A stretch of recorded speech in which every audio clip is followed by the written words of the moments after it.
एकनाथ शिंदेला सुद्धा धमकी आली आहे. कोण देणारा माहीत नाही. इथे ते काय तुमचं एक आवाडाचं घुबड आहे, इथे काहीतरी गु गु गु गु गु गु करत बसतं. बरं कशा करता काय म्हणून? अरे आपण मराठी माणसं एकत्र येऊया. बरं हे आमच्या पुतण्याने झक मारली, काय त्या डोक्यात शिरलं काय कळत नाही. नेतृत्व हे जे आहे ना, हे दिसतं ना, हे पाहिजे. काल मैदान कसं भरलं होतं? एवढं झालं होतं का?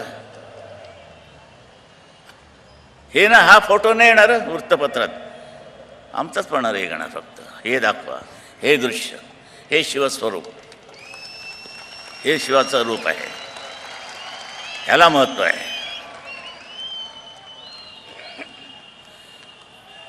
आज आनंद दिघे नसला तरी त्या पठ्याने ज्या एक शान राखली होती ती आजही कायम राहिलेली आहे.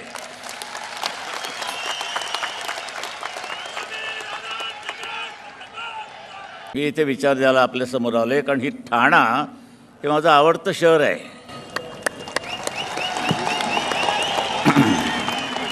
याच ठाण्यानं शिवसेनेचा पहिल्यांदा हा भगवा झेंडा फडकवला. पहिला नगराध्यक्ष शिवसेनेचा ठाण्यातून आला, म्हणून इतर कुठेही सभा घेण्याच्या अगोदर मी पहिल्यांदा ठाण्याला येतो आणि मग शिवतीर्थावरती जातो. पहिला नगराध्यक्ष मला वाटतं वसंत मराठे. अरे जिंका ना, मर्दासारखं जिंका.